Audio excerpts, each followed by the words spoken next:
High friends, welcome back to my channel. আশা করি তোমরা প্রত্যেকে ভালো আছো আর আমিও ভীষণ ভালো আছি। নিশ্চয়ই আজকে মিত্রবাবুর ভিডিওটা তোমরা দেখেছো।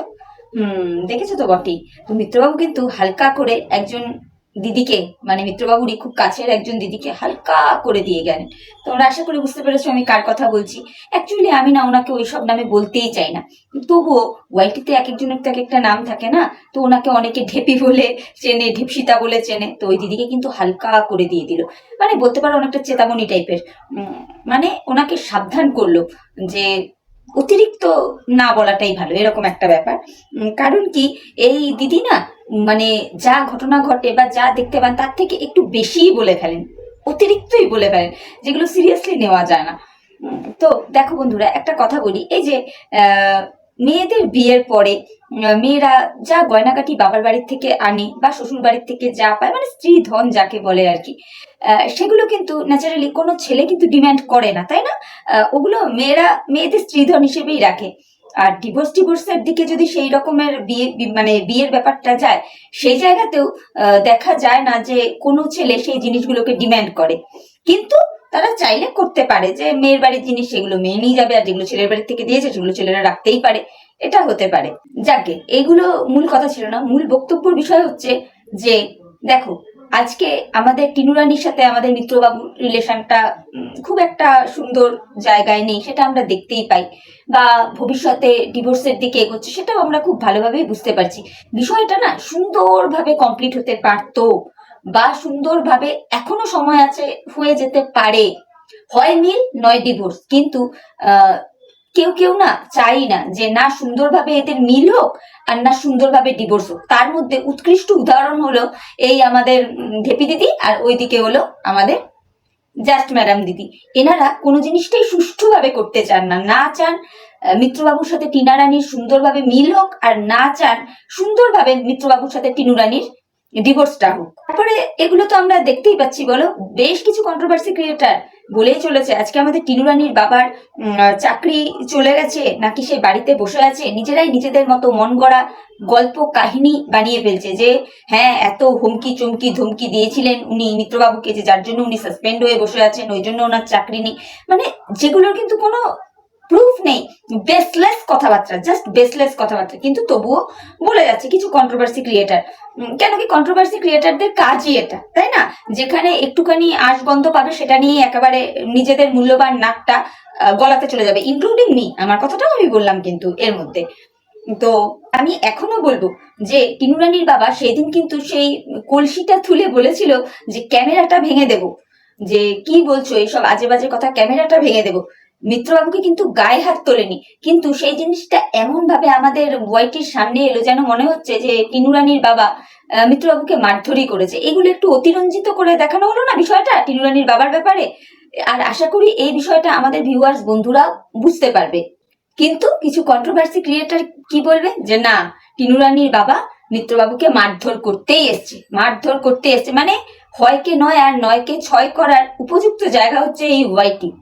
আমি কি সাধেই বলি আজকে মিত্রবাবু বা টিনু রানীর এত সমস্যাই হতো না যদি তারা তাদের এই প্রবলেমটা নিজেরা নিজেরা মিটিয়ে নিতেন, ওয়াইটিতে তাদের পারিবারিক কেচ্ছাটাকে না তুলে আনতেন, তাই না? এতে মাঝখান থেকে কি হচ্ছে, এতে মাঝখান থেকে টিনু রানীর সাথে মিত্রবাবুর সম্পর্কটা তো খারাপের দিকে গিয়েছে, এটা আমরা ক্রিয়েটাররা সহ ভিউয়ার্সরাও বুঝতে পারছি। আর সমগ্র বিষয়টাই ভালো হওয়ার জায়গায় উল্টো খারাপ থেকে চরম খারাপের দিকে যাচ্ছে। একটা জিনিস লক্ষ্য করে দেখেছো তো বন্ধুরা, মিত্রবাবুর আজকের ভিডিওতে উনি কিন্তু এক জায়গায় বলে দিয়েছেন যে আমরা টিনু রানীকে কি দিয়েছি বা ওর কি আছে সেগুলো দিয়ে ও রাখুক না বেচুক না গাড়ি কিনুক না কি করুক, সেগুলোর ওপর আমার কোনো, মানে আমাদের কোনো ডিমান্ডও নেই, আর আমরা সেগুলো চাইও না। সেটা কিন্তু মিত্রবাবু নিজেই বলে দিয়েছেন। তারপরে দেখো বন্ধুরা, আমাদের টিনু রানী যে বলেছিল যে সে একটা গাড়ি কিনতে চায়, সেটা নিয়েও তো কম জলঘোলা হয়নি, তাই না? প্রত্যেকে ভীষণ মানে টেনশনে ছিল যে টিনু রানী গাড়িটা কিনে কি করবে, সে কি আয়েশ ফুর্তি এগুলো করবে না কি, ব্যাপারটা কি? আরে ভাই, মানুষ একটা গাড়ি কিনতেই পারে, তাই না? প্রত্যেকেই যে আয়েশ ফুর্তি করার জন্য গাড়ি কিনে তা তো নয়। অনেকেই আছে যে গাড়িটা কিনে সে ভাড়া খাটাবার কাজে ইউজ করতে পারে। আর যেখানে আমরা দেখেছি টিনু রানীর ফ্যামিলিতে মোটামুটি বেশিরভাগ মানুষই ড্রাইভিংটা খুব ভালো জানে, তাহলে একটা গাড়ি থাকলে সেটা টিনু রানীদের একটা এক্সট্রা ইনকামের সোর্স হতে পারে, তাই না? কিন্তু আমাদের এই মিত্রবাবুর সেখানেও একটু কথা, তো মিত্রবাবুর কথা হচ্ছে যে যা গয়নাগাটি আমাদের এখান থেকে আর কি নিয়ে গেছে, মানে মিত্রবাবুর বাড়ি থেকে টিনু রানী নিয়ে গেছে, সেগুলো পরে তো আর টিনু রানীর সামনে আসতে পারবে না, ক্যামেরার সামনে আসতে পারবে না। তাহলে তো সকল দর্শক বা বাকি ক্রিয়েটার্সরা তখন তো টিনু রানীকে বলবে, চোখে আঙুল দিয়ে দিয়ে বলবে যে এই তো এই গয়নাগুলো তো মিত্রবাবুদের বাড়ি থেকে নিয়ে এসেছো তুমি। তো এই হলো মিত্রবাবুর মানসিক মানে ব্যাপার স্যাপার, বুঝতে পেরেছো তো? মানে কি বলবো আর, এগুলো হচ্ছে আমাদের মিত্রবাবুর বক্তব্য বা মিত্রবাবুর কে সাপোর্ট করে যে সমস্ত ক্রিয়েটার তাদের বক্তব্য এরকম। কেন কি শুধু মিত্রবাবুর কথা বললে ভুল হবে, মিত্রবাবুকে সাপোর্ট করে এমন কিছু ক্রিয়েটার্স আছে যারাও কিন্তু এই টিনু রানীর গাড়ি কেনাটাকে নিয়ে বিরাট বড় করে দেখিয়েছিল, তাই না? যে কি করবে, এই গাড়িটা দিয়ে অ্যাশ করবে কিনা, ফুর্তি করবে কিনা, নানান রকমের ব্যাপার স্যাপার তোমরা সবই জানো। আমি একটা জিনিসই বুঝে পেলাম না বন্ধুরা, এই যে মিত্রবাবু এত কথা বললেন যে সোশ্যাল মিডিয়ার সামনে টিনু রানী ওই গয়নাগুলো পরে আসতে পারবে না, তাতে অনেকেই অনেক রকম কথা বলবে, বিভিন্ন প্রশ্নের সম্মুখীন হতে হবে। আচ্ছা বলো তো বন্ধুরা, ওই গয়নাগুলো পরে টিনু রানী যদি এমন কোনো জায়গায় যায়, হয়তো অন্য কোনো বিয়ে বাড়ি বা কোথাও ঘুরতে গেল, আর যেগুলো টিনু রানী ভিডিও করলো না, মানে সোশ্যাল মিডিয়ার সামনে আনলো না, তাহলে কে টিনু রানীকে বলতে যাবে? যদি টিনু রানী ওদের বাড়ির গয়না নিয়ে এসে থাকে তো তো মানে এগুলো কথার কোনো লজিক আছে কি? একদম বেসলেস কথাবার্তা না, চূড়ান্ত বেসলেস কথাবার্তা।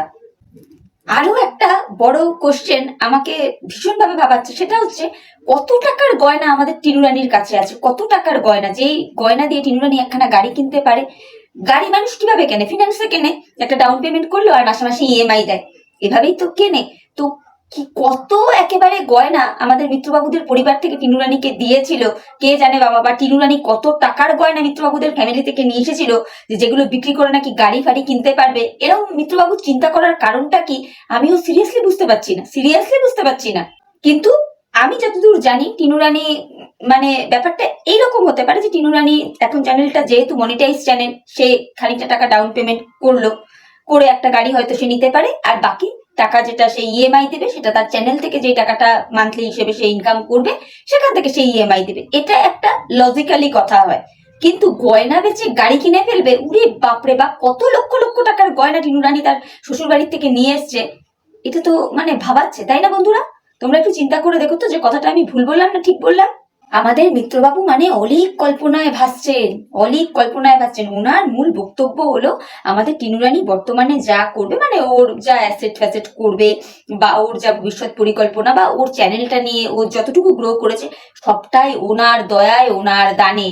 যা যতটুকু অ্যাসেট করবে তাও নাকি ওনাদের বাড়ির গয়না এনে গয়না বিক্রি ফিক্রি করে করবে, আর যাও চ্যানেলটা দাঁড়িয়েছে তাও নাকি ওনাদের দয়া দাক্ষিণ্যে। হাসি পায় না? তাহলে আমিও তো বলতে পারি, টিনু রানী যদি আজকে মিত্রবাবুর দয়ায় নিজের চ্যানেলটাকে দাঁড় করায়, এটা যদি মিত্রবাবু মনে করে থাকেন, তাহলে মিত্রবাবুর চ্যানেলটাও তো দাঁড়িয়েছিল মিত্রবাবুর দিদির দয়ায়, তাই না?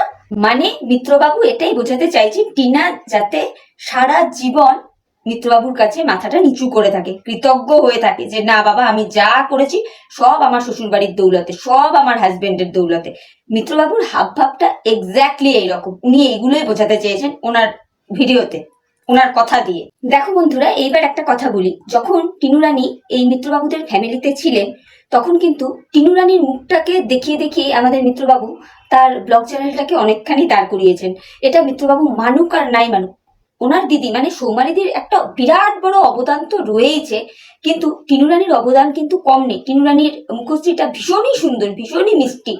টিনু রানীর সুন্দর সুন্দর শর্ট, সুন্দর সুন্দর ব্লগ ভিডিও দেখে মানুষ অ্যাট্রাক্ট হতো এবং ওই চ্যানেলটা তখন কিন্তু সাবস্ক্রাইব করতো, দেখতো, প্রচুর ভিউজও হতো। এটা আমাদের মিত্রবাবু মানুক আর নাই মানুক, তাই না? যে জিনিসটা আমরা বর্তমানেও টিনু রানীর এখন যে চ্যানেলটা সেটার মধ্যেও দেখতে পাই, নিপাট সুন্দর সুষ্ঠু ব্লগ ভিডিও দেয়, কোনো কন্ট্রোভার্সির ছোঁয়া থাকে না, নিজের মতো নিজে ছোটখাটো ব্লগ ভিডিও করে, ভীষণই ভালো লাগে, যার জন্যেই মানুষ ভালোবেসে টিনু রানীকে দেখতে যায়। আর সেটা কি করে বোঝা যায়? ভিউজটা দেখলে। মিত্রবাবুর 1 ঘন্টায় ভিউজ কত আর টিনু রানীর 1 ঘন্টায় ভিউজ কত সেটা দেখলে কিন্তু বোঝা যায়। তো যাই হোক, লাস্টে একটাই কথা বলবো, খুব ভালো হয়েছে যে আমাদের মিত্রবাবু একটু হলেও ঢেপি দিদিকে আজকে একটু চেতাবনী দিয়েছেন, একটু সাবধান বাণী জানিয়েছেন যে বেশি বাড়াবাড়ি করতে না, মানে অতিরঞ্জিত করে কোনো কিছুটা বলতে না। অ্যাকচুয়ালি এই দিদির স্বভাবই হচ্ছে, মানে দেখছিলাম আমি যে অতিরঞ্জিত করে বলা, অতিরঞ্জিত করে বলা। এই অতিরঞ্জিত করে বলতে গিয়ে সৌমালিদির থেকে স্ট্রাইক খেয়ে বসেছিল। ক্লিপস তোলা, ফটো লাগানো, মানে কি বলবো আর। যাই হোক, তো চলো, মনে হলো এই কটা কথা বলা যায়, সেই জন্যই বললাম। আর ভিডিওটা দেখে যদি তোমাদের ভালো লাগে তাহলে তোমরা অবশ্যই তোমাদের মূল্যবান মতামত আমার কমেন্ট বক্সে জানিও। আর ভিডিও ভালো লাগলে লাইক, কমেন্ট, শেয়ার আর সাবস্ক্রাইব করে আমার চ্যানেলের পাশে দেখো। তাহলে চলো, এখনকার মতো বিদায় নিচ্ছি, নতুন একটা ভিডিওর সাথে আবার দেখা হয়ে যাবে। ততক্ষণ প্রত্যেকে ভালো থেকো। Tata, bye, love you all.